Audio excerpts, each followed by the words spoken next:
Bonjour, les Français ont pu effectivement applaudir le public de Bercy après la magnifique victoire obtenue face à la Suède. C'était hier bien sûr dans ce tournoi de Bercy. Aujourd'hui l'équipe de France rencontre un autre énorme morceau du gratin mondial du handball. Il s'agit de l'Espagne. L'Espagne qui avait privé la France d'une médaille de bronze aux Jeux Olympiques d'Atlanta, Jean-Louis, et qui continue de monter en puissance. Oui, c'est certainement l'équipe qui a le plus progressé dans le concert international depuis 3 ans. On se souvient quand même de l'an passé, en finale de l'Euro 98. Elle était passée tout près du titre. Et puis cette équipe s'appuie sur l'ossature du FC Barcelone qui a remporté ces 4 dernières années le titre de la Ligue des Champions. Et ces joueurs barcelonais seront encadrés par 2 naturalisés. Chepkin, le monstrueux pivot qui culmine à plus de 2 mètres. Et puis la petite merveille du handball mondial, Dutchebaev, que vous connaissez déjà. Regardez le palmarès fabuleux de Talent Dutchebaev. Actuellement, il joue à Minden en Allemagne, l'ancien club de Stefan Stöcklen. Il a été élu meilleur joueur du monde en 94 et 96 avec la CUI, donc qui était l'émanation de l'ex-Union soviétique. Il a remporté l'or aux Jeux de Barcelone, l'or au championnat du monde en 93. Ensuite, naturalisé espagnol, il fait 3e à Atlanta et il remporte la médaille d'argent en 98 avec en prime une petite Ligue des Champions avec son club espagnol de TK Santander en 95. C'est quand même pas mal. Donc vous voyez quand même un beau palmarès. Ah oui, ça c'est le moins qu'on puisse dire. Et vous verrez, il y a beaucoup de meilleurs joueurs du monde sur le terrain aujourd'hui. Ah ben, en plus de Dutchebaev, on va retrouver les Français. Il y a Casal, il y a Stöcklen, il y a Richardson. Voilà, Richardson et Stöcklen qui ont été élus aussi meilleurs joueurs du monde. Allez, on va regarder la composition des équipes en commençant par l'équipe d'Espagne. Donc dans les buts, le gardien, le très spectaculaire Forte, gardien de Cantabria. Les joueurs principaux, on va retrouver Chepkin, donc ce pivot russe qui fait facilement le quintal et qui culmine à plus de 2 mètres. Les petits ailiers du FC Barcelone, Gui Rosa et Antonio Ortega. Urdangarin, bien sûr, le duc de Majorque. Dutchebaev, le meneur de jeu. Et l'autre petit ailier, Urdiales, sachant que l'entraîneur Juan de Dios s'appuiera sur son grand espoir du handball ibérique, Entre Rios, le numéro 17. Ben voilà, Juan de Dios, le très volubile entraîneur espagnol. Vous allez voir, c'est un show à lui tout seul. Il met une pression énorme sur les arbitres et sur la table de marque. Alors pour l'équipe de France, que nous a réservé Daniel Costantini aujourd'hui. Hier, il avait laissé Bertrand Gilles et Johan Delattre au repos. Il les intègre aujourd'hui. Et c'est Francis Franck donc, qui fait les frais du retour de Johan Delattre. Et Guéric Kervadec qui laisse sa place, alors qu'il avait été excellent hier face à la Suède, à Bertrand Gilles. Mais on peut comprendre ça un peu. Oui, Daniel Costantini veut faire reposer Guéric Kervadec qui est constamment sollicité, qui joue très souvent. Et puis il faut savoir que demain il y a la Russie, mais après il y a tout le championnat du monde. Il y a 24 équipes à ce championnat du monde et il faudra arriver en forme, même dans les phases finales. Ouais, effectivement, et je pense aussi que Daniel Costantini a envie d'éviter le choc des monstres Chepkin Kervadec. Oui, c'est vrai que ça utilise quand même beaucoup d'énergie ces duels. Et on ne sait jamais, alors que vous voyez ce superbe maillot géant déployé dans les tribunes de Bercy. On écoute un peu les cris, après on va vous présenter les arbitres. Ce sont les mêmes qu'hier, les arbitres tchèques. Messieurs Kohout et Dolejs, qui étaient très bons hier lors de ce match de l'équipe de France face à la Suède. On regarde vite le classement quand même pour connaître la situation dans ce tournoi de Bercy à l'occasion de cette deuxième journée. Alors vous voyez, l'équipe de France et la Russie ont tous deux gagné, mais la France avec un avantage de 5 buts face à la Suède, c'est une belle perf et donc il y a un avantage au goal average. La Russie qui s'est imposée en fin de match face à l'Espagne après un match incroyablement serré. Et en handball, les deux équipes ont pratiqué un handball de très très haut niveau. Et on a encore le temps, je pense, de vous montrer le petit palmarès de cette équipe d'Espagne. Un palmarès très riche, surtout donc depuis 1996. Et puis très riche au niveau des clubs, puisqu'on vous a parlé tout à l'heure de Barcelone. Et c'est vrai que les clubs espagnols cumulés ont remporté 20 Coupes d'Europe, dont les 4 dernières Ligues des Champions avec le FC Barcelone. C'est vraiment la place forte du handball en Europe avec l'Allemagne au niveau des clubs. Oui, et puis on peut préciser aussi que pour les 4 Coupes d'Europe 98-99, il y avait quand même en finale 5 clubs espagnols. C'est un peu l'équivalent du championnat d'Italie au football. C'est parti pour ce deuxième match du tournoi pour l'équipe de France face à l'équipe espagnole. L'équipe espagnole qui joue en rouge dans ses couleurs traditionnelles. La France, elle, bien sûr, a abandonné son maillot bleu pour jouer en blanc à cette occasion. Dutchebaev. Alors qu'on voit ici un premier ballon pour Dagarin qui sert le pivot Andrei Tchepkin. Et une première faute de la défense centrale composée de Dinard et Wildberger. Là, on retrouve côté équipe de France une défense légèrement plus avancée que d'habitude.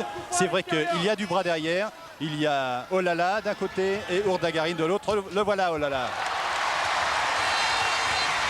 Et premier arrêt pour Christian Gaudin.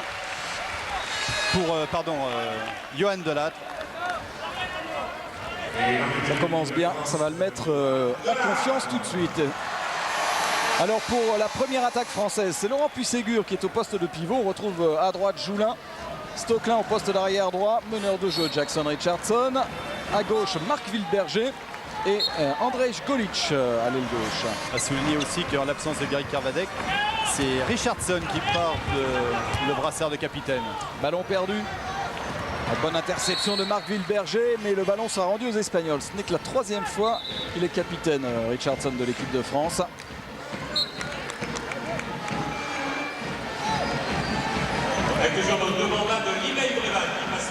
Ourdagarin avec un ballon un peu bas pour Dutchebaev. Ourdagarin qui a été assez décevant hier, c'est le moins qu'on puisse dire. Et oui, un but sur 7 tirs. C'est inhabituel pour lui. Et voilà, Dutchebaev 1 contre 1. Et encore un arrêt de Delattre sur ce tir d'Ugalde. Tir pas très appuyé, mais il fallait être placé. Burde. Et ça va défendre les ballons qui glissent, enfin ils glissent pas, mais qui tutoient les mains des joueurs français. Un peu de nervosité peut-être. Il faut rentrer dans cette partie. Je sais que pour les Espagnols, même si l'objectif bien sûr c'est le championnat du monde, ils voudraient bien mettre un petit coup sur la tête de l'équipe de France, un petit avantage de jeu psychologique avec une interception pour Ugalde. La contre-attaque, ça va très vite. Urdiales en fin de montée de balle. Il est bien certain que la moindre balle perdue par les Français, ça sera ce scénario. Contre-attaque immédiate avec deux petits ailiers très rapides. Quand ce n'est pas Urdiales, ça sera Guirosa ou Ortega. Ça va très vite. Et hier, on avait plutôt eu droit à un festival offensif en début de match, aussi bien avec les Russes qu'avec les Espagnols ou les Suédois. Là, c'est beaucoup plus défensif. Tir manqué de Stéphane Stocklin. Il faut que les Français rentrent vite dans le match maintenant. Ourdagarin. Ça joue vite du côté espagnol. Dutchebaev qui temporise un peu. Ouais, il avait vu l'intervalle dans la défense française. Il s'y est engouffré. Et puis il y a ce fabuleux pivot aussi qui fait un travail considérable pour ses arrières. C'est Didier Dinard qui c'est comme team la défense sur cette team. Avec une faute de Burde sur Dutchebaev.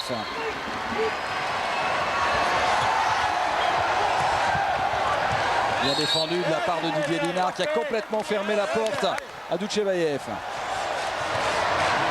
Tentative de décalage. Et attention au refus de jeu. L'arbitre a levé le bras. Et voilà, oui.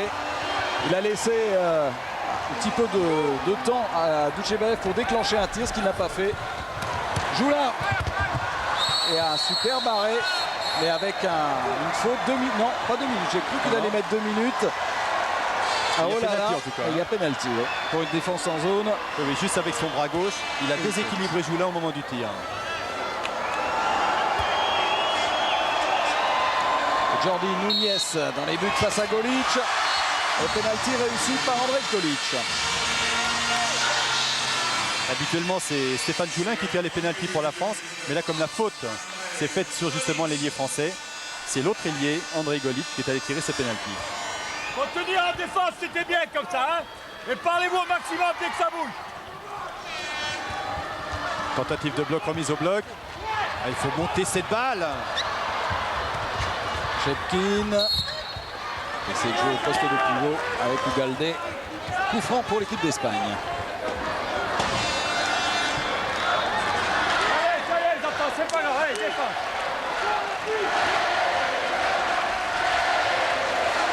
Urdiales, Urdagarin, les deux gauchers de cette équipe. Et la bonne défense des Français qui anticipe sur les actions ibériques. Et voilà le spécial d'Utchebaïev. Tire désaxé en appui. Regardez sur cette... pour se mettre en position de tir et pour tirer juste dans l'intervalle. Regardez toute cette technique de tir qui prend en plus Johan Delattre à contre-pied. Toute la défense a été attirée en fait par, sur le côté. Résultat, Utchebaïev avait pas mal de champ. Et faute sur Stocklin de Jesus. Oh là là.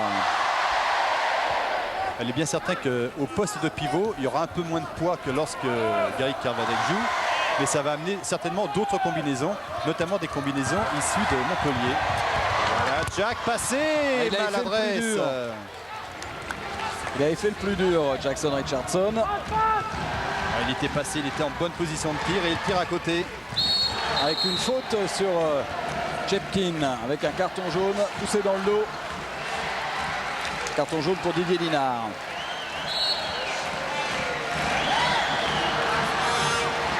Les Français n'ont marqué qu'un seul but en 6 minutes.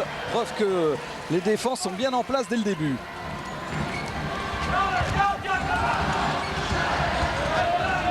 Oh là là, il n'y a pas beaucoup de solutions. La défense française bouge beaucoup. Il renverse complètement Utchebaïev. Avec beau mouvement et un tir sur le poteau d'Ugalde. Ballon récupéré par la France. Il faut vite monter ces balles. On est trop lent sur les montées de balles. Joulin. Vu les gabarits espagnols, on va être obligé de jouer vite en attaque, sinon ça sera impossible sur jeu placé.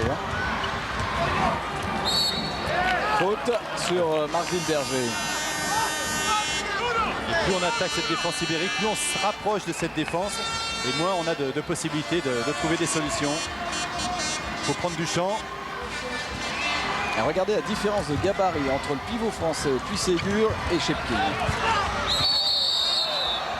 Et avec un carton jaune pour Chepkin sur Stéphane Stocklin.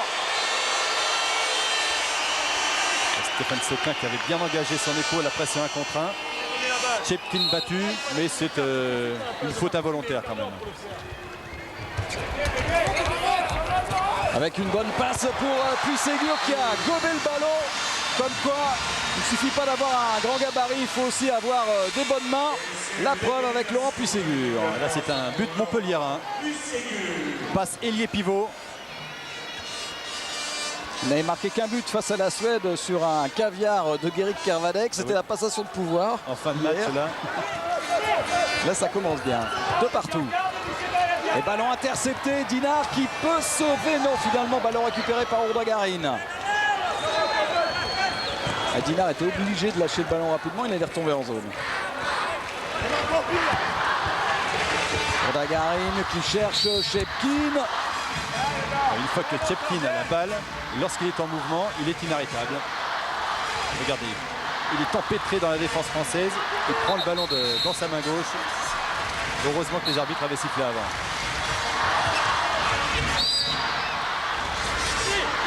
Bien pris Urdagarin par Marc Wilberger. Un petit peu lent depuis le début du tournoi, Urdagarin.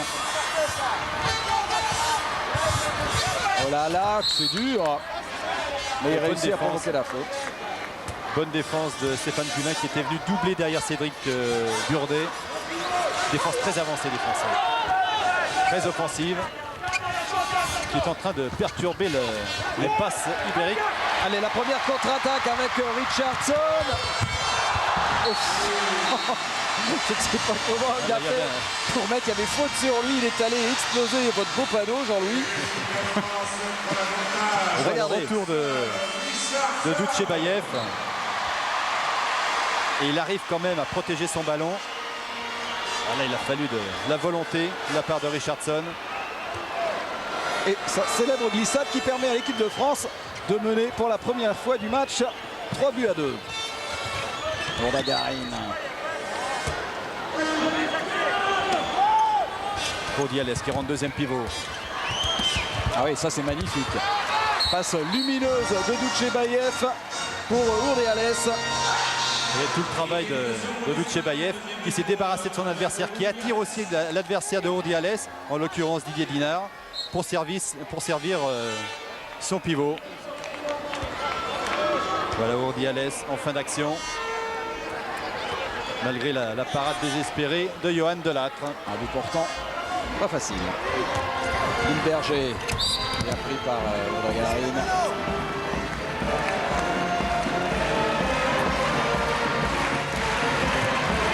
Ouais, bien fait le décalage de Stocklin et arrêt encore de Nunez sur ce tir de Joulin.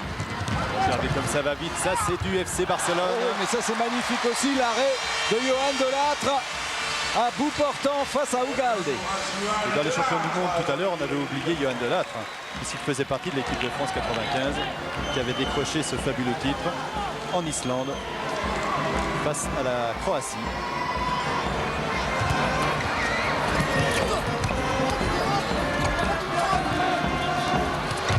Oh là là, quel réflexe!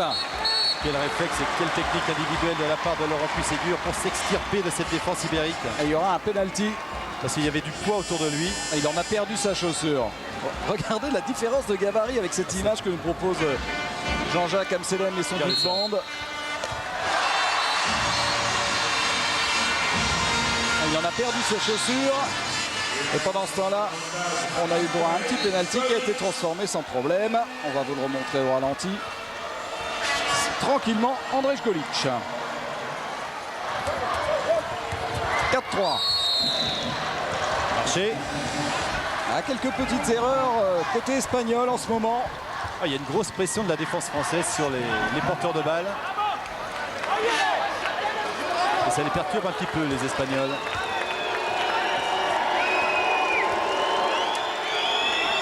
Et on a l'impression que maintenant Puisségur a bien trouvé sa place et au milieu de cette défense très compacte et très haute. Richardson avec Joulin côté droit. Et surtout Stéphane Stocklin en meneur de jeu. Ah, il est passé. Je sais pas. Il était passé, il y avait passage de bras. Regardez ça. Il est carrément en déséquilibre et il réussit à chuter quand même. Pas mal. Puisségur qui fait une passe dans les tribunes. Il était complètement bloqué là, Laurent Puisségur. Ballon rendu donc à l'Espagne. Avec sortie d'Urdangarin. Transparent pour l'instant, remplacé par Mariano Ortega. Et à gauche, on voit pour la première fois aujourd'hui Entre Rios, sacré meilleur joueur du championnat espagnol cette saison. Grand espoir du handball espagnol. La star du club de Léon. Regardez la bagarre pour trouver Chepkin. Et voilà Entre Rios. Et un ballon volé. Les arbitres ont bien arbitré là, ils ont laissé jouer. Alors que le coup franc était quand même largement derrière, mais c'était l'avantage à l'équipe qui attaquait. Rentrée de Patrick Casal qui va jouer au poste de meneur de jeu avec Cédric Burdet à sa droite et Guillaume Gilles au poste d'arrière gauche. Daniel Costantini continue de faire énormément de rotation. Il veut voir tout son monde, étudier toutes les possibilités. Guillaume Gilles avec Casal face à Entre Rios. Les joueurs qui se retrouveront en championnat d'Espagne sur la saison prochaine. Casal ayant décidé d'aller jouer à Irún.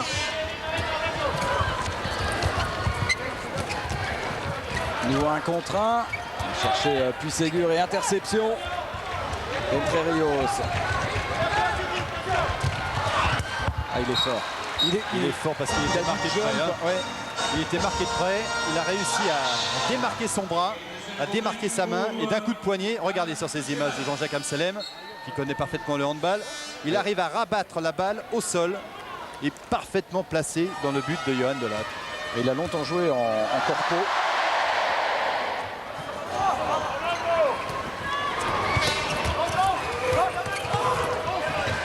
Casal pour Joulin.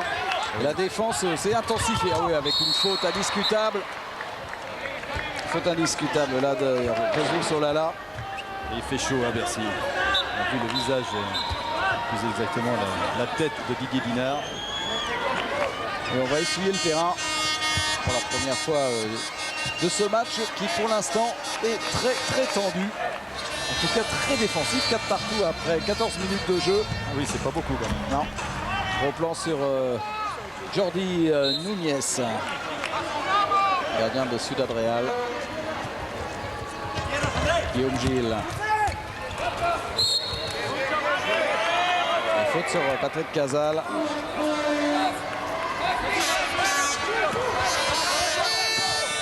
Burdet qui perd le ballon, interception d'Olala. Il ne faut jamais faire ce genre de bêtises avec la contre-attaque. Vous avez vu à quelle vitesse c'est parti. Antonio Ugalde. On revoit la perte de balle française. Tout de suite sur Dutchebaev et Ugalde à la finition, qui ne laisse aucune chance à Delat. Un but d'avance pour l'Espagne. Golic qui rentre deuxième pivot. On va travailler pour les arrières maintenant. Casal qui ne va pas pouvoir passer 2 minutes. Il a beau discuter, il va prendre ses 2 minutes, Mariano Ortega. Oui, Casal a été obligé d'éviter, en se baissant, l'agression du défenseur ibérique. Et c'est pour ça qu'il est sorti.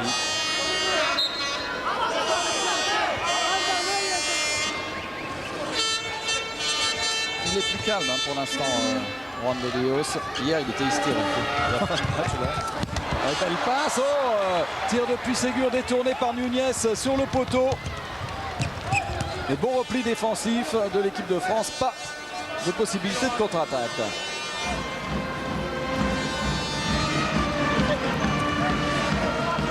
C'est Casal qui joue devant.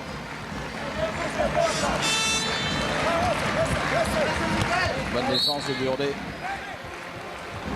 Défense 1-5, homme à homme. Attention qu'elle ne devienne pas une défense individuelle. Casal qui est légèrement détaché sur Dutchebaev. Avec un carton jaune pour Guillaume Gil pour cette défense sur Entre Rio, c'est un peu trop musclé.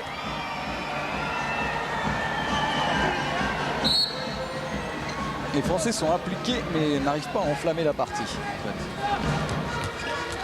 Entre Rios. Marché, bien défendu. Richardson qui cherchait tout de suite la possibilité de contre-attaque, il l'a trouvé avec Joulin. Et encore un arrêt de Núñez. Et oui, qui fait complètement douter l'ailier français. Pourtant il ouvre au maximum. Avec une parade un peu bizarre. Ouais, mais bon. Il déstabilise complètement le tireur. Et là Joulin va commencer à se poser des questions au moment du tir. Il y a entrée de José Luis Pérez pour mener le jeu de l'équipe espagnole. Alors que les Espagnols sont toujours à 1 de moins.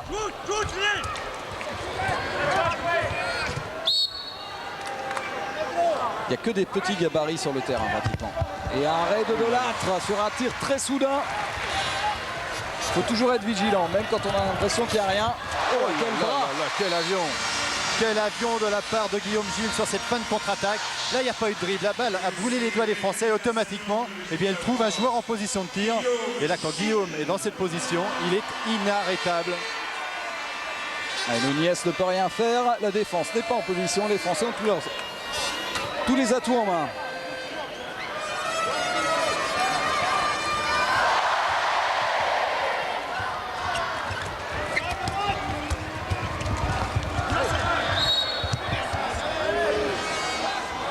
Il est solide aussi, hein, Restez bien devant, hein. Un coup franc joué par Chepkin. Les Espagnols sont à nouveau au complet. Ballon perdu, mauvaise passe de Mariano Ortega. Allez, vite cette balle, vite, sans dribble. Quelle maladie française.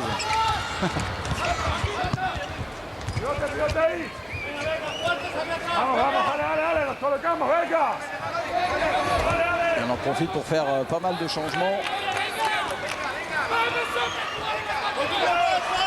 Alors Stéphane Joulin à droite. Alors on va se calmer déjà. On va essayer de récupérer. Parce que ça fait quand même pas mal d'énergie depuis le début du match. Et en défense notamment. Casal avec Burdet. Fin de passe de Cédric Burdet. Toute la défense espagnole a été emmenée. Super travail de Patrick Casal dans son 1 contre 1. Regardez tout le travail. Il a attiré le défenseur de Cédric Burdet qui se retrouve à 3 contre 2. Il n'a plus qu'à faire fin de passe et aller tout droit, ou alors semblant d'aller tout droit et passer. Il y avait un 3 contre 2, donc c'était gagné pour les Français. 6-5. Allez, défense, défense.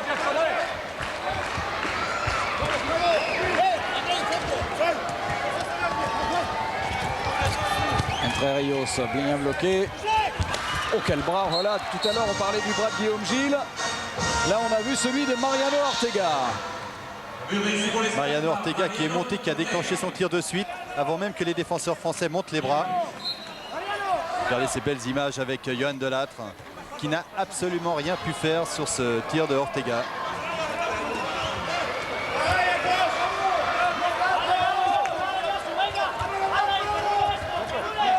Le croisé entre Guillaume Gilles et Patrick Casal.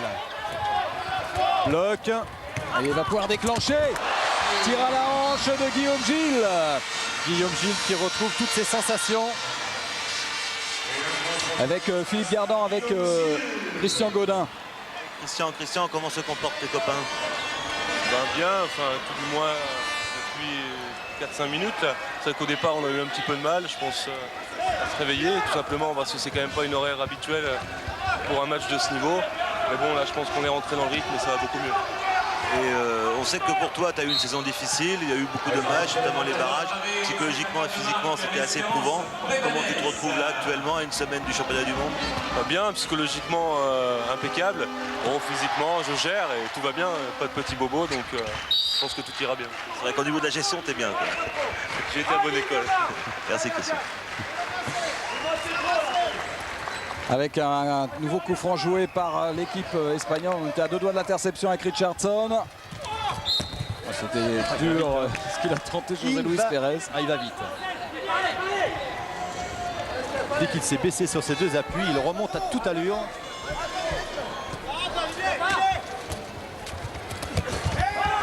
Et les ailiers ont du bras quand même aussi. Ugalde. Ce sont des ailiers complets en fait, qui vont très vite sur contre-attaque, qui sont capables de revenir par derrière pour tenter des tirs à 9 mètres, mais comme Ugalde. Antonio Ugalde qui joue à Granollers, qui verra l'année prochaine arriver 2 Suédois, Silverson et Franges. Donc grosse équipe de Granollers pour essayer de prendre le titre au FC Barcelone. Ça ne sera pas facile. Burdet avec Pisségur. Quel réflexe encore de Núñez qui nous fait un gros match. Les très bons gardiens dans cette équipe espagnole. Et derrière une contre-attaque qui suit avec Mariano Ortega. On a l'impression qu'il ne faut pas laisser passer la moindre occasion. Faut surtout pas se relâcher.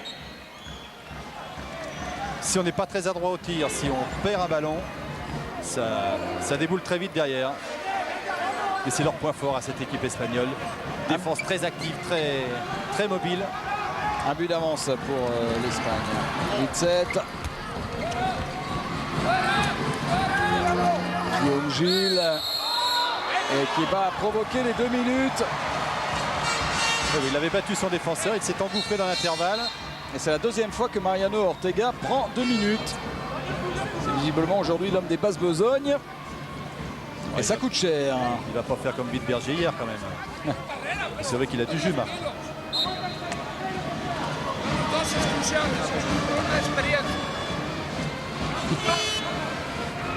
C'était la voix de Juan de Dios que vous entendiez. Et Guillaume Gilles bien lancé. Là, il a un très bon passage, le joueur de Chambéry. Et oui, mais il y a aussi un garçon qui fait énormément de travail. C'est Patrick Casal dans ses 1 contre 1.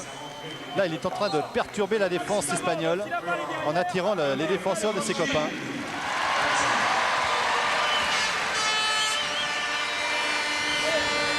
Huit partout. Il reste 7 minutes dans cette première période.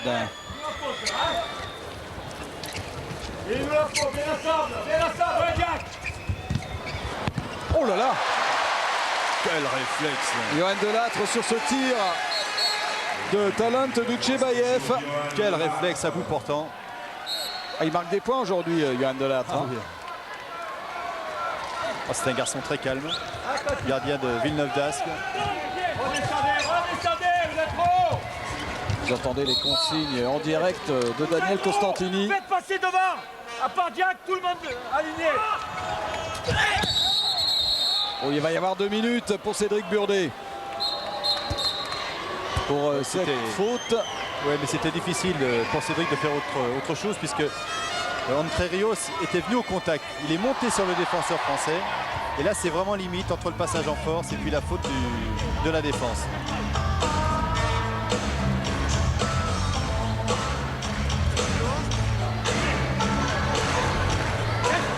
Donc les Français étaient en supériorité numérique. C'est terminé maintenant.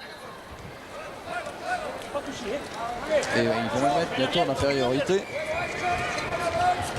Dans combien exactement? Dans 1 minute à peu près. Duchebaev. Parfait ça. La bonne défense de Didier Dinard. Assez fort. Il fallait pas le prendre là, fallait pas le prendre celui-là. Fallait pas le prendre parce que les arbitres allaient siffler refus de jeu. Et là aussi, c'est toute l'expérience de ces joueurs espagnols. Avec un temps mort, on va aller écouter ce qui se passe. Pendant 20 secondes, un peu moins de 20 secondes, à 5 contre 5. Je pense qu'on pourrait attaquer un mouvement du style avec les gauchers, faire un petit redoublement de Cédric avec... Ah non, t'es dehors toi. Alors on va faire entrer Jack. Jack, tu fais redoublement autour de Guillaume. Guillaume, tu t'engages, Jack, et tu essaies de revenir sur Guillaume pour essayer de trouver un décalage, Patrick, etc. Redoublement du demi-centre du côté gauche. On le place tout de suite dès qu'on arrive à l'attaque. Bon, après, par contre, combinaison pour essayer de conserver la balle, etc. Allez.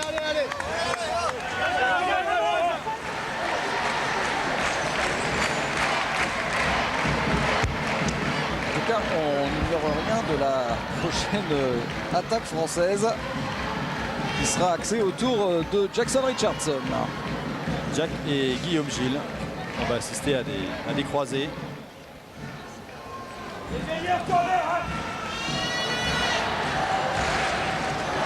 Vous avez pu apprécier ces beaux ralentis.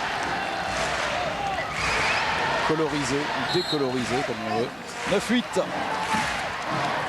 Toujours un de moins. Des deux côtés. Casal. Penalty, 2 minutes. Ah ben voilà, c'est bien joué. Comme quoi on peut un peu improviser malgré les consignes. À mon avis, s'il n'avait pas obtenu de penalty ou marqué, je pense que Jack aura entendu Daniel. Alors, qui est-ce qui prend 2 minutes? C'est Entre Rios qui prend 2 minutes à son tour. Et donc, il n'y aura pas de penalty. Alors. Pourtant, il y avait une belle défense en zone quand même. Ouais. Les arbitres ont estimé que ça suffisait avec les 2 minutes d'Entre Rios. Casal. Bien joué, Patrick. Bien joué parce que dans la position qui était la sienne en suspension, c'était vraiment pas facile de la mettre dans ce coin-là. Habituellement, n'importe quel handballeur aurait recroisé son tir. Lui a tiré premier coin. Superbe. Il est en forme, Patrick Casal. Ouais, c'est une bonne alternative à Stéphane Stocklin. Un Stocklin qui est encore assez loin de son meilleur niveau. D'ailleurs, il est relativement peu utilisé pour l'instant par Daniel Costantini.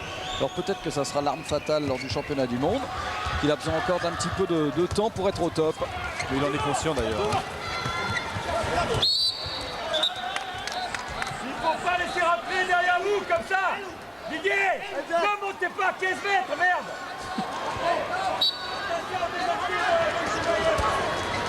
Ne montez pas à 15 mètres, mais c'est vrai que lorsqu'on a un Duchebaev en face de soi, on a peur. Et c'est pour ça d'ailleurs qu'on monte un peu plus haut que prévu. Et là, Didier Dinard est allé lui faire un plaquage au sol à Talan Duchebaev.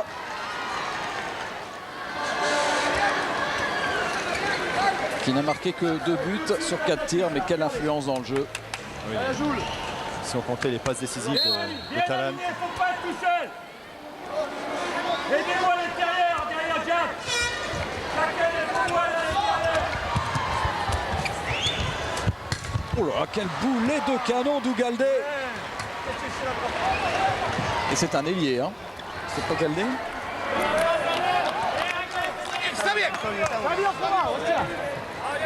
Bien sûr que si que c'est lui. On voit au ralenti Jean-Louis. dit, moi.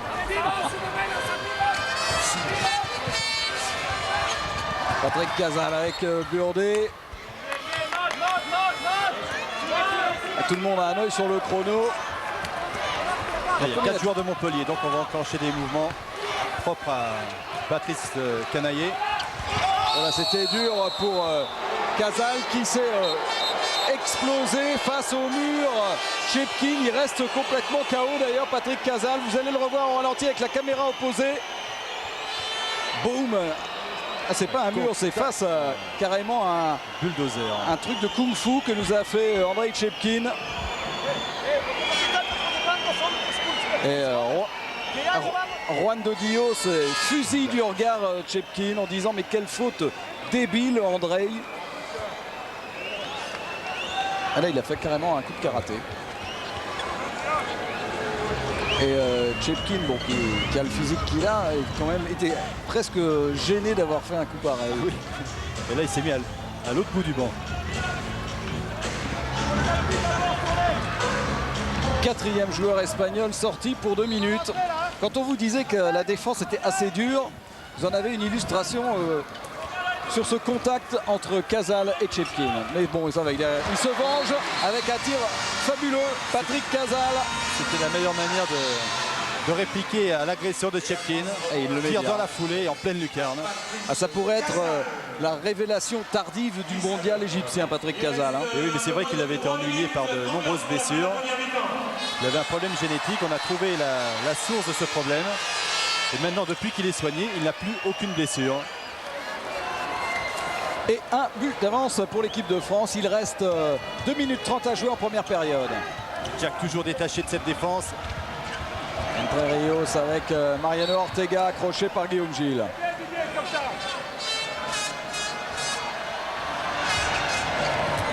Duchebaev.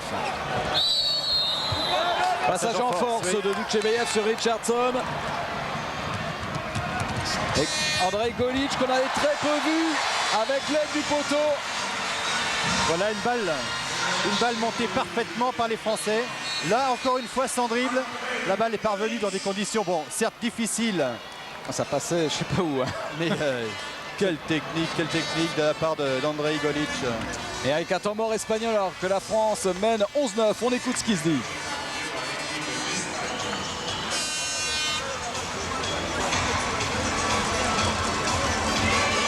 Et 4 secondes à une de plus. Hein. Ce qu'il ne faut pas, c'est que quand ils attaquent à une de moins, qu'un ailier soit obligé de faire énormément d'efforts pour faire passer son adversaire direct devant. Il ne faut pas que les numéros 2 vous montiez trop tôt quand les ailiers ont envie de rentrer. Par contre, quand votre arrière à la balle, c'est pas pareil. Là, vous montez, c'est l'ailier de défense qui va fermer là. Hein. Et ne vous trompez pas. Quand l'ailier de défense, à l'ailier d'attaque à la balle, les numéros 2 n'anticipez pas trop. Et quand il y a un petit dedans, tu le prends comme ça. Voilà. Et on laisse faire Jack devant. Allez.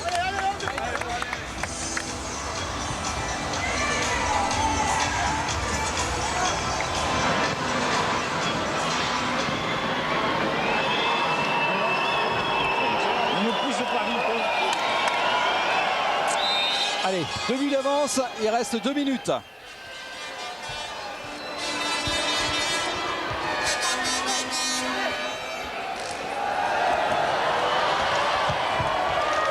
va faire rentrer des petits arrières. Arrière gauche, arrière droit. Et là, on va donner de la rapidité dans la circulation de balle. Entre Rios qui est obligé de provoquer la faute. Duchebaev. Toujours un de moins pour les Espagnols. Ça fait combien de temps qu'ils jouent à un de moins? Auquel contre de Didier Dinard sur ce tir de Duchebaev. Et oui, il aurait dû passer le ballon. Cédric Burdet emporté dans son élan. Bon repli défensif des Espagnols pour gêner la montée de balle.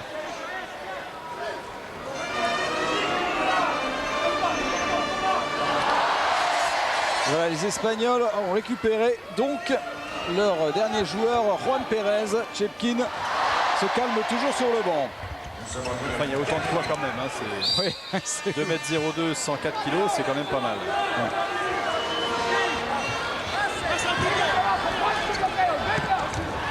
Bonne défense des Français. 5 joueurs pratiquement alignés. Plein centre avec Jack avancé. Un tir à la hanche contré pour Entre Rios.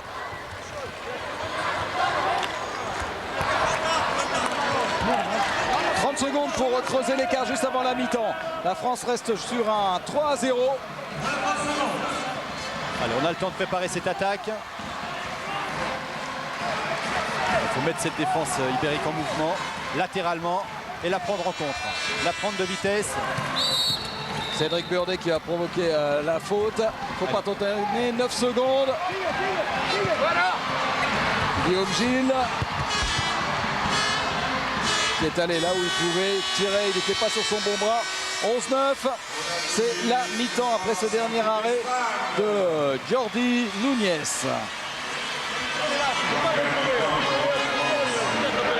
Deux petits buts d'avance, bah, c'est pas mal quand même après cette première mi-temps très tactique, très dure. On va raccompagner un peu les joueurs français. Philippe Gardant va peut-être nous faire une petite interview s'il veut bien. Oui, je vais essayer d'attraper Daniel. Attaque tout de suite à la reprise. Daniel, par rapport à hier, l'équipe de France semble avoir rééquilibré son attaque et sa défense. Oui, je pense que c'est le but du match qu'il a imposé. On a eu quand même des difficultés offensives au départ, parce que la défense espagnole, c'est pas n'importe quoi. En plus, Núñez fait une bonne partie dans les buts. Donc je dirais on a mis un peu plus de pression sur notre défense, ce qui nous a un petit peu rassuré et permet finalement m'a permis de finir par trouver, je dirais, une formule offensive à peu près satisfaisante. On a vu que Guéric n'était pas sur le terrain. Est-ce que c'est d'une raison stratégique ou plus une question de récupération pour lui? Les deux, mon colonel, c'est-à-dire il faut qu'il récupère. Je le vois mal jouer 3 matchs en 3 jours. Et de toute façon, quel que soit le résultat du match d'aujourd'hui, le match de demain sera certainement définitif pour la victoire dans le tournoi. Donc je préfère le ménager un peu. Et puis il faut bien savoir qu'est-ce qu'on peut faire si un jour Guéric n'est pas là, parce que ça peut très bien arriver dans une compétition officielle. Merci. Je ne savais pas que vous étiez passé colonel dans l'armée, mon cher Philippe. On arrive à tout, mon cher Bruno. Oui, j'ai Laurent Pusségur à côté de moi. Ah bah allez-y. Oui. Laurent, tu n'es pas le plus jeune, mais tu es certainement l'un des tout nouveaux. Comment tu te sens dans cette équipe? Très bien. Une très bonne ambiance. Je crois une envie de partager plein de choses entre nous, et notamment d'ici une semaine ou 15 jours au Mondial en Égypte. Bon, on te voit sur le banc, sourire, décontracté. Je veux dire, la décontraction à Bercy, c'est beau pour un nouveau. Est-ce que tu es un petit peu influencé par les Richardson ou les Stocklin? Bah, disons que j'ai joué contre eux il y a pas mal d'années déjà. Je connais à peu près tout le monde depuis un long moment. Donc c'est vrai que ça facilite les choses. Je suis assez tranquille ici. Merci Laurent. Ouais, Laurent Pusségur donc qui est entré de plein pied dans cette équipe de France et qui prouve à chaque sortie qu'il a largement le niveau. Une belle récompense pour ce joueur qui a fait, comme toute l'équipe de Montpellier, une énorme saison. Voilà, alors que Jean-Jacques nous propose un florilège de buts, une guirlande et aussi quelques bonnes claques, comme celle de Chepkin sur Patrick Casal. Un petit résumé hyper rapide de cette première mi-temps, très enlevée, et qui permet à l'équipe de France de mener de 2 petits buts, 11-9 face aux médaillés de bronze des Jeux Olympiques d'Atlanta. Et 2 buts de loin, plein centre, à 9 mètres. Début de la deuxième mi-temps avec donc ce score de 11-9 et Bertrand Gilles qui est entré au poste de pivot. On a retrouvé Philippe. Oui Bruno, oui j'étais coincé par les Suédois, ils ne voulaient pas me laisser passer. Marco, quelles ont été les consignes de Daniel à la mi-temps? Non, les consignes elles ont été de continuer sur la défense, puisque c'est ce qui nous a fait faire une bonne première mi-temps. Ça a un peu lancé ça a donné le ton en première mi-temps. Et puis en attaque, essayer de continuer à avoir un peu de fluidité avec l'équipe de Montpellier si possible. Et puis en faisant rentrer aussi Fernand qui peut peut-être nous mettre 1 ou 2 buts qui va nous faire du bien. Donc c'était surtout ça, mais d'abord la défense. Puis en attaque, ils ont l'air aussi fatigués que nous, donc on espère qu'ils vont pas se réveiller en deuxième mi-temps. Merci Marco. Dentifrice. Ça veut dire quoi? Je ne sais pas. Non, je sais pas ce qu'il veut dire. Il est bizarre. Il est bizarre. Allez, on revient aux choses sérieuses avec ce ballon dans les mains de Talent Doutchebaev. Donc tout à l'heure, Marc Berger vous parlait de Fernand. Il s'agit évidemment de Jérôme Fernandez. qui avait été très bon lors de son premier match face à la Suède. L'équipe d'Espagne qui joue sans arrière gaucher, c'est Dutchebaev qui joue au poste d'arrière droit. Attention au refus de jouer et Entre Rios qui rate son tir, la première contre-attaque pour Bertrand Gilles et un peu trop gourmand. C'était bien parti pourtant, une superbe passe de Stéphane Stoecklein, défense en zone sur cette attaque espagnole et pénalty pour les Espagnols. Ah, il va s'en vouloir Bertrand d'avoir raté un tir comme ça, c'est pas son habitude. Alors nouveau pénalty tiré par Antonio Ortega face à Christian Godin qui est entré dans les buts de l'équipe de France. But pour l'Espagne par Antonio Ortega. Ah oui, il attend bien le dernier moment, il a attendu de voir ce qu'allait faire Christian Godin. 11-10. Dagarin est revenu dans l'équipe espagnole. Guillaume Gilles et arrêt de Roy Forte qui a remplacé Núñez. Forte le capitaine, la première... Il y a eu un contact entre Antonio Ortega et Bertrand Gilles. Très sévère. Oui, il n'a pas bougé Bertrand. Non.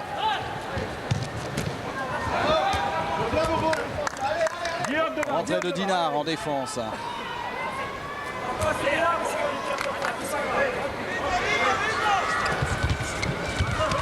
Rentrée d'un deuxième pivot, Dutchebaev, balle en main, 1 contre 1.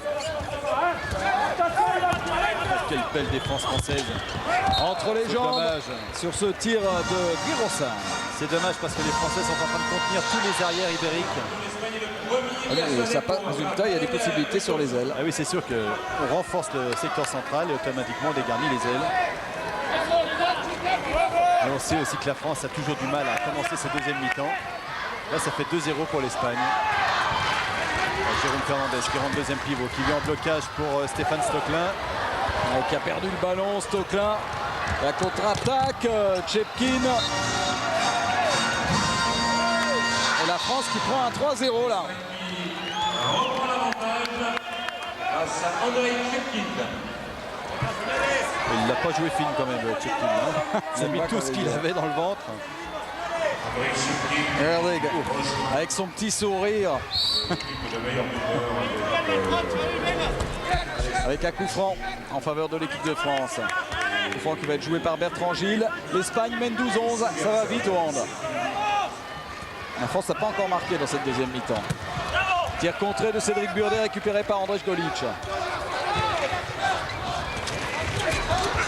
Et ça bombarde avec Roy Forte dans les buts. Attention, 3 contre 1. 3 contre 2. Et ce sont des buts à bout portant avec ce but signé Ugalde. Qu'est-ce qu'on prend par manque de concentration parce que les Français perdent des balles bêtement en attaque. Nouveau temps mort.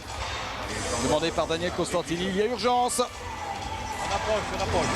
Patrick, tu vas y aller. Tu rentres à la fin de... Les intentions ne sont pas trop mauvaises, mais on se jette sur la moindre truc qui ressemble à un tir, on veut aller au...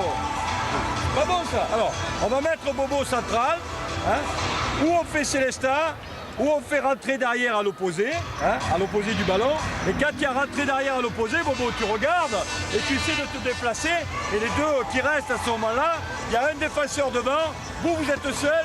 Il y a un joueur dedans qui est seul, il suffit de bien de s'organiser pour aller le trouver, mais tranquillement. On est sur un faux rythme, vous voulez prendre des situations de tir qui n'en sont pas. Et vous faites briller le gardien en face, alors calmez-vous et retrouvez-moi ça. Allez, tenez bien le ballon. On relâche pas, hein. On va se concentrer, ça va bien les gars, ça va bien. Alors sous l'œil de la princesse Cristina d'Espagne, qui est évidemment également l'épouse d'Inaki Urdagarin. Le voilà, son mari avec son numéro 7. Elle était déjà là hier, elle ne rate jamais ses matchs. Et c'est vrai qu'à dans toutes les grandes occasions au FC Barcelone, lors des matchs de l'équipe de handball, il y a toute la famille royale dans les tribunes. C'est devenu un véritable événement maintenant quand Urdagarin est sur un terrain. Fernandez avec Guillaume Gilles.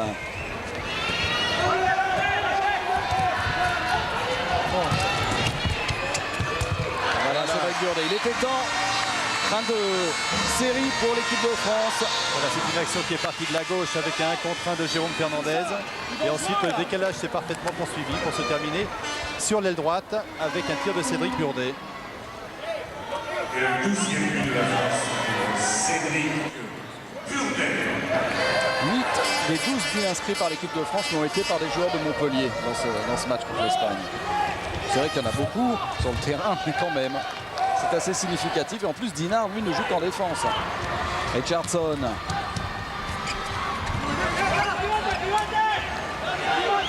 Bon repli défensif des Espagnols.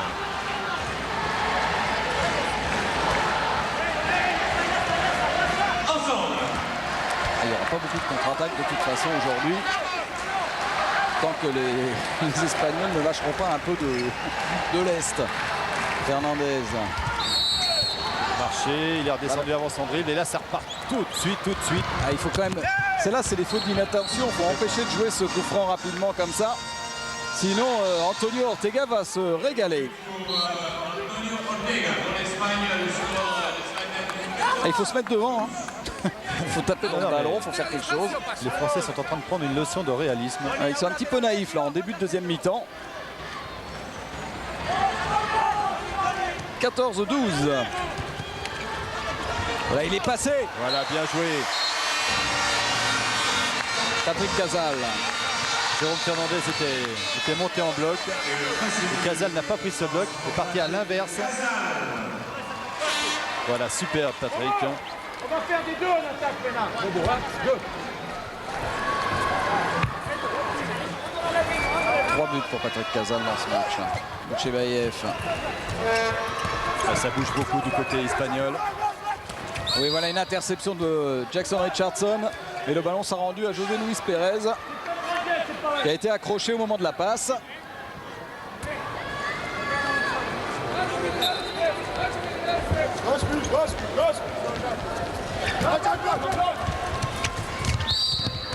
C'était une méthode bulldozer pour Entre Rios.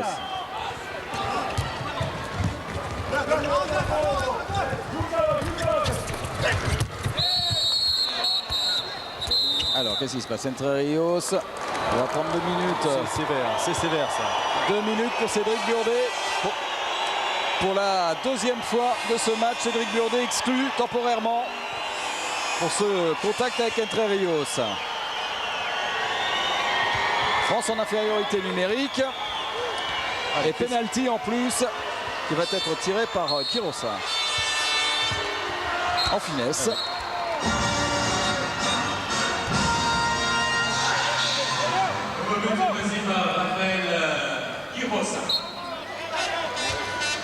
Ça va pas être facile là maintenant avec une infériorité numérique et 2 buts de retard. Stéphane Joulin est rentré. Fernandez est pris en individuel par Antonio Ugalde. Il faut attaquer le but. Il faut se débrouiller. Là, Joulin ne pouvait rien faire. Une puce au milieu des géants.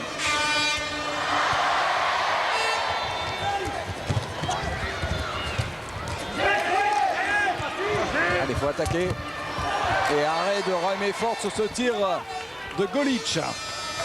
C'est un passage très délicat pour l'équipe de France. Bonne expérience pour les Français à l'heure actuelle. Voilà. Limite passage en force, marché. La balle est aux Français. Oui, ballon perdu par Ugalde. C'est plutôt une bonne nouvelle alors qu'on voyait mal les Français sur cette attaque.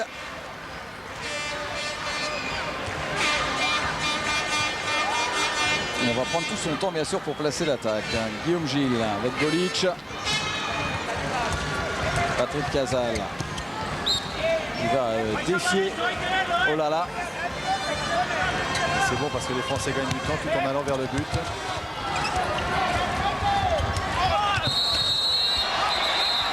Et il va y avoir 2 minutes pour Olala sur ce contact avec Patrick Casal. Et c'est dommage que les arbitres aient sifflé un peu trop tôt parce que Patrick Casal avait fait la différence, le voilà. Il a de bon cœur. Passage de bras. Il fonce dans l'intervalle. Alors là, il est bousculé dans tous les sens. Il remonte sur ses appuis avant de déclencher son tir. Alors que l'arbitre tchèque est en train de faire le point avec la table de marque pour savoir s'il n'y a pas des problèmes de carton rouge. Là, pour l'instant, non, il y a 2 joueurs sous la menace d'un carton rouge. C'est Mariano Ortega et Cédric Burdet.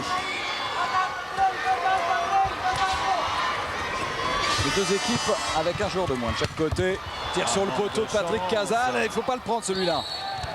Bien bloqué. Antonio Ortega. Quelle différence de montée de balle entre les Espagnols et les Français. Dès qu'une balle est récupérée du côté espagnol, il n'y a pas un dribble. Avant même que qu'un joueur espagnol ne reçoive la balle, il sait ce qu'il va faire après.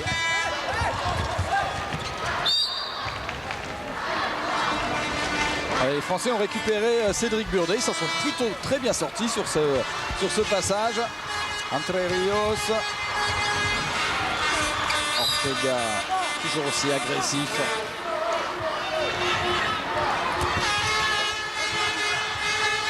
Duchebayev, 1 contre 1. Il ne peut pas tirer quand même face à la puissance de Burdet. C'est bien joué aussi parce qu'il gagne du temps là aussi. Il laisse le temps s'écouler en attendant que le septième espagnol ne rentre sur le terrain. Dinard qui accroche Duchebayev. Toute l'expérience, c'est vrai, là encore une fois, c'est lui qui provoque la faute. Et pendant ce temps-là, le chronomètre tourne. Attention au refus de jeu. Et en plus, la France prend un but sur un tir a priori anodin, mais complètement masqué en fait pour Christian Godin. Et oui, et puis en plus, Ortega n'avait plus qu'une chose à faire, c'était de déclencher ce tir. Regardez l'arbitre avec le bras cassé. Il va siffler le refus de jeu et au moment où l'arbitre va siffler, Ortega a déclenché son tir. Un tir en appui. Godin découvre le ballon au dernier moment et la France se retrouve menée 16-13. Il y a une faute. Il allait prendre, j'ai envie de dire, le rebond offensif. Jérôme Fernandez, il a été poussé dans le dos. Coup franc et ballon rendu donc à la France. Romain-Fort, 4 arrêts depuis son entrée en jeu. Allez, on a quand même du mal à trouver Bertrand Gilles et des relances derrière. Ouf, que ça fait mal. C'est dur, c'est dur. Là, il va falloir se reprendre. Je pense que Daniel Cosentini va faire rentrer à nouveau le Satur Montpellier-Rennes. La France, depuis la mi-temps, a pris, si mes comptes sont bons, un 8-2. Jérôme Fernandez. Toute cette puissance défensive de la part des Espagnols, avec Tchepkin, avec Kourdagarin. C'est avec du poids à déplacer. Et Jérôme Fernandez qui commence à douter. On va essuyer le terrain. Il n'y a pas beaucoup de solutions d'attaque, on ne trouve pas trop les ailiers. Et dans l'axe, on a du mal à jouer avec le pivot. C'est vrai que l'absence de Guéry Carvadec sur un match comme ça se sent. Et ça, bon, on le savait au départ. Et c'est intéressant aussi de voir les Français réagir. Réagir surtout aux problèmes posés par la défense espagnole. Casal. Ballon touché du pied, ballon rendu à la France. Il faut reprendre du champ et attaquer cette défense. Et encore un effort sur le tir de Casal et le ballon a été pris en zone, non? Et l'arbitre ne l'a pas vu. Et derrière, ça se paye content avec un nouveau but de Antonio Ortega. Et là, ça fait cher. Parce que là, je pense, bon, sans vouloir critiquer l'arbitrage, qu'il y avait peut-être un petit truc. L'arbitre ne l'a pas vu. Le résultat, la France est menée de 5 buts, est en train de passer complètement au travers de cette première période. Alors Jean-Jacques, qu'est-ce qu'il nous remonte? Bah oui, hein. Ah oui, il passe en zone, il récupère le ballon, il refait sortir la balle de la zone et il le récupère après. Voilà, ça c'est une bonne position. Quel exploit de Romain-Fort. La première fois qu'on avait vraiment découvert ce joueur, c'était lorsqu'il portait les couleurs d'Alzira à Videza. Oui, en quart de finale de la Coupe d'Europe. Face à l'OM Vitrolles. Exact. Il avait été très très bon déjà. Au match aller, au match retour, les Marseillais l'avaient fait pleurer. Bon. Patrick Casal, voilà, qui me fait pleurer aussi sur ce tir. Allez, il faut se reprendre en défense. Être solidaire en défense. Tire au milieu.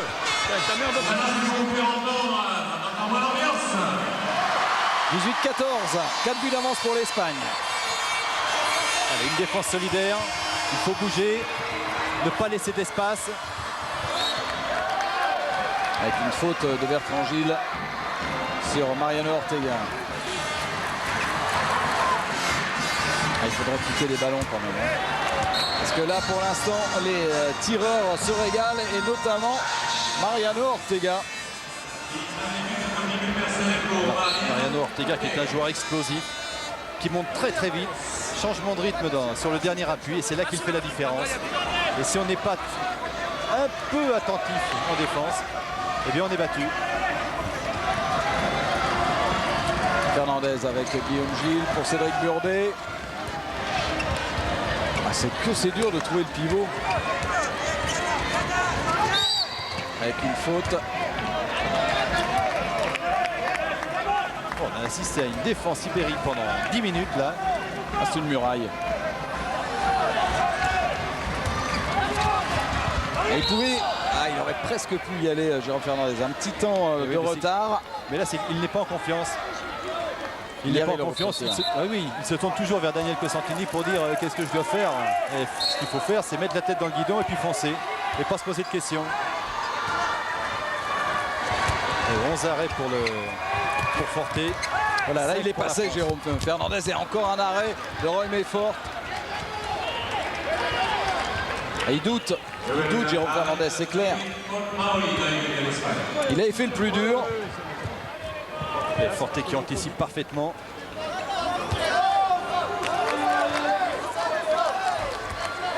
Et maintenant les Espagnols qui vont être tentés de temporiser, de conserver, de gérer leur avance. Ils ont 5 buts.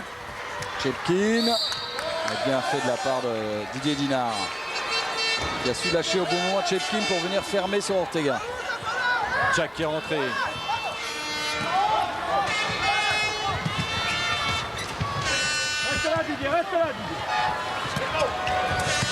Mariano Ortega, Dutchebaev, là il n'y avait pas quelque chose. Et à chaque fois, il y a Ortega qui est là pour conclure. Et oui, là aussi, c'est un manque d'attention de la défense française. Cet ailier n'aurait jamais dû partir devant les défenseurs français. 5 buts pour Antonio Ortega. Et c'est le plus gros écart en faveur de l'équipe espagnole. Christian Godin, remplacé par Johan Delattre. Il n'a jamais été vraiment dans le coup dans ce match là, Christian. Et derrière, un ballon intercepté. Heureusement, un petit coup de sifflet pour l'équipe de France. Mais ça ne rigole pas en ce moment. Pourquoi les Français se compliquent-ils la vie? Il faut prendre du champ et attaquer cette défense espagnole. Là, pour l'instant, on joue latéralement. Je crois qu'ils ne savent pas trop quoi faire. Et là, Daniel Cosentini a fait rentrer à nouveau l'ossature montpelliéraine. Avec Puy-Ségur devant. Casal, Cédric Burdet. Cédric Burdet a encore un arrêt réflexe de Roy Mayfort. Les gardiens sont en train d'écœurer à eux tout seuls l'attaque française. Je pense que l'équipe de France fait une grosse erreur, c'est-à-dire essaie de jouer plus vite que les Espagnols. Ils n'ont pas tout à fait les mêmes qualités. Elle doit un peu plus patienter en attaque, bien écarter aux ailes et trouver des failles après sur des blocs plein centre. C'est vrai ça. Allez, on peut dire qu'il est allé chercher le penalty là-dessus. Alberto Entre Rios. Allez, il est accroché par Burdet. Il insiste. Défense en zone. Nouveau penalty avec Antonio Ortega. Il y a quand même plus de volonté de la part des Espagnols actuellement. Les Français ont un petit coup de barre. Et Antonio Ortega qui fait un malheur. 6 buts pour lui. Le 6e but d'Antonio Ortega. 21-14. Alors là, ça ne rigole plus du tout. Les Français en deuxième mi-temps n'ont marqué que 3 buts. Ah, c'est fou, hein. Et ils en ont pris, écoutez-moi ça, 12. Ils ont pris 12-3 sur la deuxième mi-temps. Non, mais les passes n'arrivent pas. Ils n'arrivent pas à se mettre en position de tir. Et puis, au moment de déclencher des tirs, même en bonne position, ils se posent des questions. À part peut-être Patrick Casal. Les Espagnols, en plus, sont pas malheureux. Allez, Philippe. Vrai, ça va avec. Hein. André, l'équipe de France semble avoir quelques problèmes en ce moment. Oui, 21-14. Oui, mais c'est d'autant plus bizarre qu'on a mené de 2 buts à la mi-temps. Bon, maintenant, est-ce que c'est la fatigue par rapport à hier ou le changement des joueurs? Je ne sais pas, mais on a pris beaucoup trop de contre-attaques et ça paye contre une équipe comme l'Espagne. Merci. Et Patrick Casal, pendant ce temps-là, marquait enfin un petit but pour l'équipe de France. C'est pour l'instant le seul à réussir à mettre en péril la défense espagnole, Patrick Casal. C'est son 5e but. Circulation de balle, l'Espagnol, que ça va vite. Faute sur Henry Chepkin.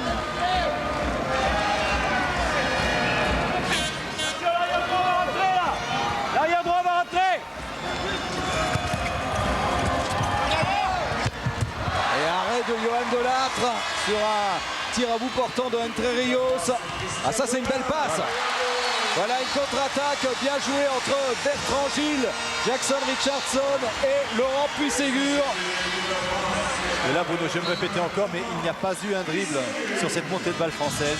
Et automatiquement, la défense ibérique ne peut pas être placée lorsqu'on va aussi vite et lorsqu'on a 4 joueurs français qui courent comme cela.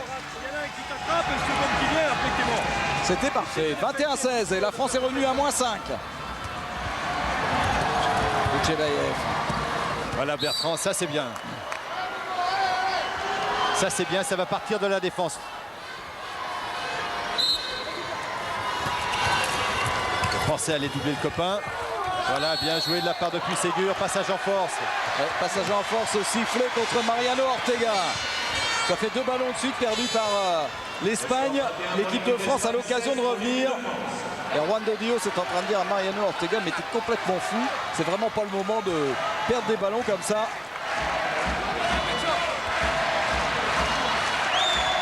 La France a besoin d'encouragement. Faute sur Puységur. Reprenez du champ les petits gars, reprenez du champ. Regardez ce qui va se passer devant. Guillaume Gilles accroché par Alberto Entre Rios.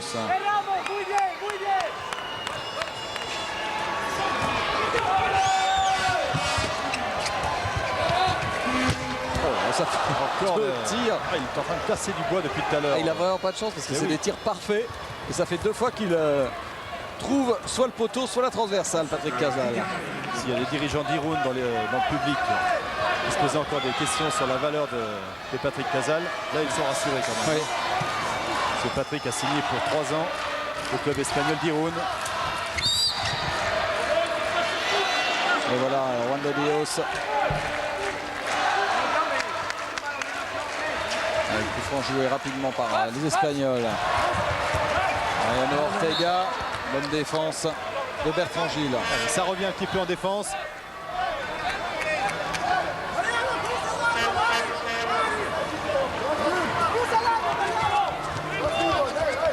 Il reste 9 minutes à jouer, 9 minutes pour remonter 5 buts. C'est tout à fait possible. Bien sûr. Allez, surtout en piquant le ballon là. Et la contre-attaque n'a pas fusé. Un ballon un peu bas pour Patrick Casal. Et voilà. Toute la différence se fait aussi dans la qualité de passe. À partir du moment où on reçoit une balle dans les pieds, dans les genoux, c'est pas facile de continuer, de poursuivre la montée de balle.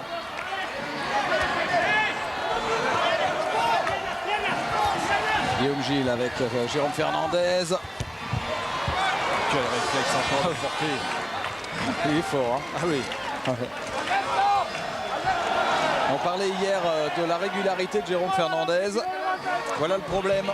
Hier, il était irrésistible. Aujourd'hui, il se casse les dents sur Run et Fort. Oui. Il a commencé à se poser des questions au moment de déclencher son tir. Il a raté un tir ou 2 tirs. Et là, justement, c'est le gros défaut de Jérôme Fernandez. Il est incapable de prendre du recul et de se dire c'est pas grave, ça va passer au prochain coup. Oh là là là là. Boutchebaïev, lui, ne se pose pas de questions. Quelle place de Boutchebaïev. Meneur de jeu, buteur. Regardez ça, avec quelle facilité il place cette balle au ras du poteau de Johan Delattre. 22-16.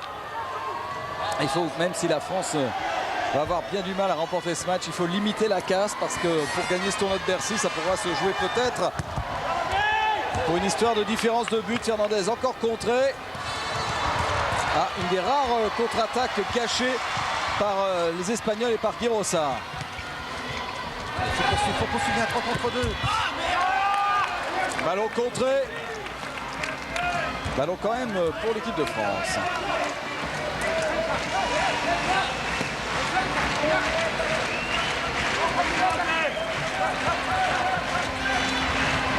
Allez, il va y aller. Penalty. Ouais, un penalty. Pour une faute, défense en zone de Dutchebaev sur Puisségur. Bloc remise au bloc entre Jérôme Fernandez et Laurent Puisségur. C'était parfait, c'était parfaitement dans le temps. Alors, le penalty va être tiré par Jérôme Fernandez. Est-ce que ça va le remettre dans le coup face à Raymé Fort? C'est pas son jour. Aïe, aïe, aïe.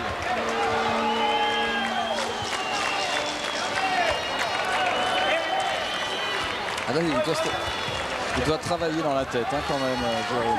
Il doit se demander ce qui se passe. Il l'a bien attiré entre les jambes quand même. Hein. 8 tirs. Il l'a forcé sur son ralenti à tirer entre les jambes.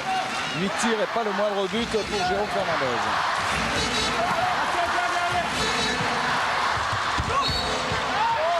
Ballon qui va être redonné à l'Espagne. Oui, ce n'est pas le même jour qu'hier pour Fernandez. Hier, il était très bon. Aujourd'hui, c'est un jour sans. Le principal, c'est qu'il soit bon à l'occasion du championnat du monde. Voilà, si ça pouvait l'aider à se reprendre pour le championnat du monde, ça serait parfait. Chebaev, franc protégé. Guirosa, Shepkin qui se fait piquer le ballon. Et il est parti, Patrick Casal. La balle a fusé sur le sol. Ouais. Avec l'humilité, Patrick Casal a préféré attendre le rebond et la balle a fusé. Et c'est pour ça qu'elle est sortie. Il ne faut pas dire que ça aille très fort en deuxième mi-temps quand même, globalement, Jean-Louis. Non. Les Français ont connu beaucoup de difficultés en attaque placée. Et tout est parti de là en fait, puisque les Espagnols ont récupéré des ballons et les ont montés très vite. Sur attaque placée, bon, les Français s'en sortent quand même bien. Mais par contre... Allez, il faut le récupérer. Bertrand Gilles avec Jackson. Richardson, une roucoulette. Jackson qui est allé se fracasser les côtes. On va le revoir avec cette contre-attaque. La passe immédiate de Bertrand sur Jack, qui est déséquilibré, qui veut sauter les panneaux publicitaires. On va le revoir là. En tout cas, la roucoulette est parfaite. C'est une expérience de Jackson Richardson. 22-17. Difficile pour la France. Il reste 5 minutes. Il faut continuer de bien défendre, de voler des ballons, s'offrir des buts faciles. Oh là, il met la balle où il veut. Mariano Ortega. Il met la balle où il veut. Les deux Ortega ont fait vraiment du dégât dans cette deuxième mi-temps. En plus, c'est pas un joueur très grand, 1m89, mais il monte très très haut, ce qui lui permet d'attendre le dernier moment avant de déclencher son tir, de voir ce que va faire le gardien et de placer le ballon où il veut. Voilà, bien joué Patrick. La solution, l'ultime solution sur un jeu à peu près placé, c'est Patrick Casal. 6 buts pour Patrick Casal. Et 5 buts d'avance pour l'Espagne. Les deux Ortega ont marqué 8 buts à eux deux en deuxième période. Ils font très mal. Allez, bougez en défense. Bien joué Bertrand. On va essuyer le terrain. Respirez, replacez-vous. Les Français ont rencontré les Espagnols la semaine dernière. C'était au tournoi d'Espagne à Oviedo. Et là, la France avait obtenu le match nul. 26-26. C'était une belle performance. Et la dernière victoire, justement, remonte à il y a un an, au tournoi d'Espagne, toujours, où la France avait emporté d'un petit but.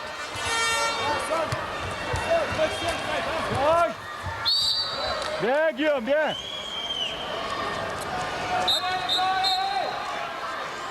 Là, on essuie le ballon parce que c'est vrai que, encore une fois, avec l'humidité de la salle, la colle ne fait plus son effet.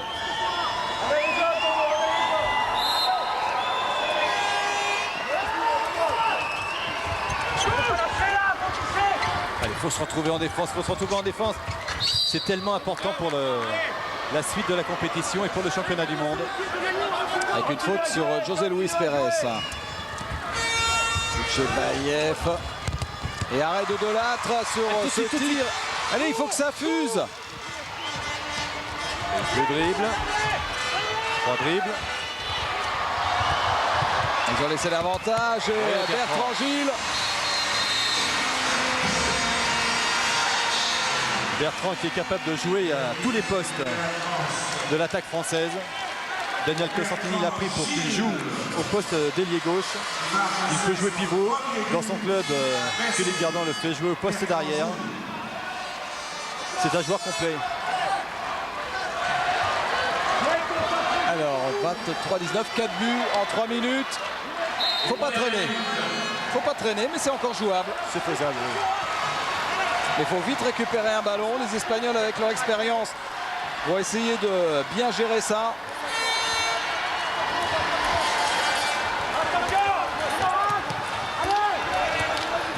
Et on vous le dit, l'important, c'est aussi de limiter l'écart. Passage en force. Allez, vite, vite, vite, vite, vite, vite, vite. Il y a Patrick Casal qui appelle le ballon.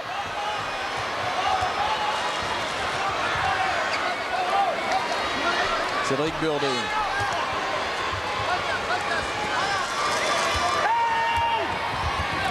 Bien joué. Voilà. Et il est retombé très très lourdement. J'espère qu'il ne s'est pas fait mal, Guillaume Gilles. Parce qu'il a vu le trou, il a vu l'écran de... Oh là là, quel carton il prend. Il voit l'écran de... Ah là là là. Regardez comme ils sont sympathiques ces Espagnols sur cette action. Et notamment Duchebaev qui est allé en mettre une bonne. Et s'il ne prend pas 2 minutes là-dessus, quand même. Temps mort. 2 minutes pour Duchebaev. Et largement mérité quand on voit ce ralenti. Une agression. Agression de Duchebaev. Il n'est pas dans ses habitudes quand même. Il va falloir que les handballeurs apprennent à gérer les temps morts quand même. Ils ont beaucoup de mal avec eux. C'est pourtant pas très compliqué, mais ils n'y arrivent pas. Ils n'ont pas encore l'habitude. On va tâter le truc. On va mettre Guillaume, qui est fatigué. Tu vas te mettre sur ailier gauche, à strict. Ailier gauche, à strict. Bobo, tu te mets sur ailier droit, à strict. Toi, tu prends un demi-centre. Ok, il reste 2 minutes à jouer, ils sont 4, on fait 3 tricks. Derrière, les 3 qui restent, vous êtes en zone pour fermer.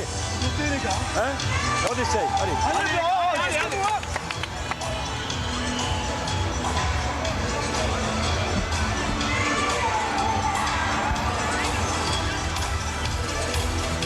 Deux minutes, 3 buts de retard.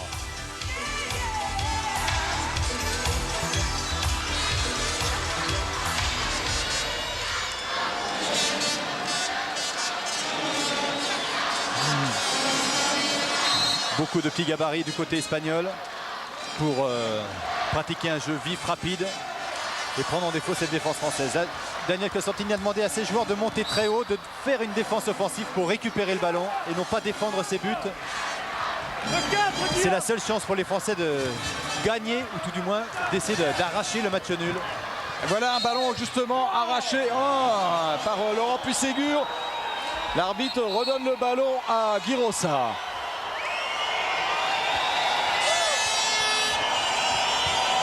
Micro. Oui, Jackson. Est-ce que les Français ne pêchent pas un peu physiquement? On pêche physiquement, c'est-à-dire qu'on n'arrive pas à marquer des buts, c'est ça qui fait la différence. C'est-à-dire dès le début de la deuxième mi-temps, on prend 4 contre-attaques, ça prouve qu'on n'arrive pas à battre le gardien. Ça, c'est une difficulté qu'à gérer maintenant. J'espère que ça ne va pas avoir ce problème-là au championnat du monde. Ok, merci Jack. Avec un ballon perdu par les Espagnols, puis Ségur. Ouais, la vitesse du repli défensif de Rafael Guirosa. Un joueur extrêmement rapide. Ah oui, il a aussi bien sur contre-attaque que sur repli défensif comme il vient de le prouver. Hein. Il a repris tout le banc espagnol qui s'est levé pour influencer les arbitres, pour essayer de faire sortir Puisségur. Allez, ce ballon qui va finir. Et ballon pour l'équipe de France. Il reste 1 minute. Allez, il ne faut pas traîner, il faut aller hyper vite maintenant. La dernière minute de jeu. Il va chercher la passe. Il avait la possibilité de monter à 10 mètres. À 10 mètres, il est capable de marquer des buts. Ah, il n'a pas confiance. Il n'a plus confiance en lui. Pour aujourd'hui en tout cas. Et avec une nouvelle faute, ça c'est bien défendu. Retour de Chepkin. Attention à la dissuasion des ailiers. Guillaume, il faudra peut-être sauter les relais, attention. Peut-être sauter, oui. Il faut de la voix pour être entraîneur dans le handball mondial. La tentative de coup franc protégé. Attention devant, il y a Chepkin. Ça fait haut. Patrick Casal qui décale Burdet. Encore un arrêt de Forté. Toujours présent sur les tirs d'aile. Généralement, il choisit une solution. 11 arrêts pour René Forte. Ah oui. Et quand on pense que l'autre gardien, c'est Baroufet, qui hier a été fantastique. Il a sorti 5 pénaltys. Allez, c'est quand même... ils ont beaucoup de chance, les Espagnols. Même si aujourd'hui, Johan Delattre a été très bon. Hier, Christian Godin était bon. 8 secondes. Ne pas prendre ce but. Et Laurent Puisségur, il est allé de bon cœur aussi. Et ça chauffe un petit peu. Laurent qui a voulu se faire un espagnol juste à la fin, en fin de match. Là. Et le ton monte un peu. Dutchebaev qui est très très chaud. Et c'est assez tendu la fin de match. De toute façon, le score final 23-20 pour l'Espagne. Ça c'est une chose acquise. Ce n'est pas la peine de s'énerver. C'est vrai que la fin de match a été un petit peu crispante. Et alors Laurent Puisségur est allé s'excuser après ce choc sur la dernière action. N'oublions pas, c'est un tournoi amical, donc ça sera autrement plus intense encore à l'occasion du championnat du monde égyptien. Donc l'équipe de France s'incline face à l'Espagne 23-20. Ce qui risque de nous donner pas mal de suspense pour la dernière journée. Il va falloir attendre le résultat du match entre la Russie et la Suède. Le match qui suivra bien sûr cette rencontre tout à l'heure. Alors Philippe Gardan, vous avez préparé vos questions, je vois sur un petit papier. Oui, vous savez, ça travaille beaucoup, ça n'a pas l'air, mais Johan, les Français n'ont-ils pas eu à tort d'essayer de jouer plus vite que les Espagnols? Je pense qu'on a eu un gros problème dans le premier quart d'heure de la deuxième mi-temps. C'est vrai qu'on a joué un peu trop vite et puis on l'a payé cash en prenant quelques montées de balles entre la première et la 15e de la deuxième mi-temps. Malheureusement aujourd'hui on perd, mais c'est pas, j'allais dire, c'est pas trop grave. L'essentiel c'est le championnat du monde, c'est quand même un match de préparation. Ça fait toujours, c'est toujours désagréable de perdre à Bercy, mais c'est comme ça quoi. Bon, tu avais dit en début de saison que ton objectif prioritaire était de rentrer en équipe de France. C'est chose faite et de fort belle manière d'ailleurs. Maintenant, quel est ton objectif? Mon objectif c'est de participer grandement à la qualification de l'équipe de France pour les Jeux de Sydney, c'est-à-dire d'essayer de tout faire pour que la France soit aux Jeux Olympiques de Sydney, donc terminer dans les 7 premiers au championnat du monde. C'est tout mal que je te souhaite. Oui, on a encore Bertrand Gilles. C'est bien, faut y aller. Vous le connaissez bien en plus. Oui, on se connaît un petit peu. Bertrand, c'est ton premier Bercy. Comment tu as pu aborder ce match-là? Est-ce que tu as eu peur? Est-ce qu'ils t'ont mis la pression dans le plexiglas? Qu'est-ce qu'ils ont fait? Je crois que tu connais bien ça. Il me semblait que tu étais un des maîtres en la matière. Et ils n'ont pas failli à la tradition. C'était à la hauteur de ce que j'attendais. Bon, c'est vrai que maintenant, on aurait aimé faire peut-être une meilleure prestation ce soir. Et c'est un peu dommage, quoi. Bon, et physiquement, tu te sens bien? Tu es intéressé? Ouais, ça va. Physiquement, ça va à peu près, ouais. Bon, il a été bien préparé. Oui, c'est vrai, parfaitement. Merci, Philippe, maintenant, il y a une petite leçon d'espagnol avec le coach ibérique, Juan de Dios. Pour avoir un peu son analyse, ça peut être intéressant de savoir ce qu'il pense en prévision du championnat du monde. Juan, est-ce que psychologiquement, c'est important de gagner les Français ici chez eux à 10 jours du mondial? Oui, mais il faut toujours penser que ce n'est pas un match normal pour la France. Avec les Français aujourd'hui, il sait beaucoup de choses. Et il n'a pas joué Carvalho, il a fait beaucoup d'échanges. Bien sûr qu'il y a quelques joueurs qui sont très forts, surtout Casal, aujourd'hui, il fait un match formidable. Non? Mais il faut penser toujours qu'il reste 8 jours. La France, il était bien encore pour le championnat du monde. Mais c'est la même comme le Suède, le Russe ou l'Espagne. C'est ça, j'allais justement te poser la question. Quel est pour toi le favori pour le championnat du monde en Égypte? Je pense que quelqu'un des 4 équipes qui sont là a aussi aucune chance pour l'Allemagne. Ça dépend aussi de l'ambiance peut-être qu'il y a dans la salle pour l'Égypte.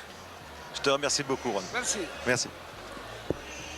Et oui, Juan de Dios qui espère bien amener cette équipe d'Espagne sur le podium alors que la caméra s'attarde sur un Stéphane Stoecklein qui a bien conscience qu'il n'est pas encore tout à fait au point pour ce championnat du monde. Les joueurs français qui n'ont pas le sourire à l'image de Jackson Richardson. Alors on a encore un petit peu de temps, on va faire les statistiques de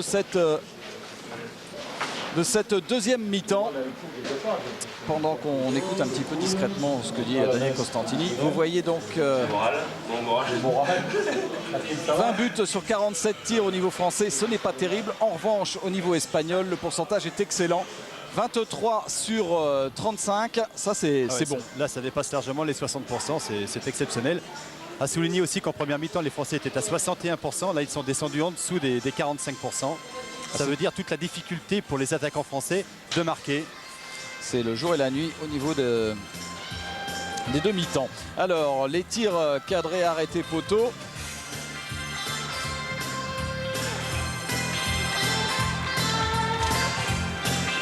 Ouais. Alors, la suite des statistiques. La répartition des buts français.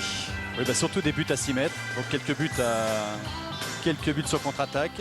Et puis plein centre avec Guillaume Gilles et surtout Patrick Casal. Oui, la faillite. Alors, à 6 mètres, c'est 14 buts marqués par l'Espagne sont surtout sur contre-attaque. Alors on va vite terminer les statistiques. Je pense qu'on a encore une interview avec Guillaume Gilles.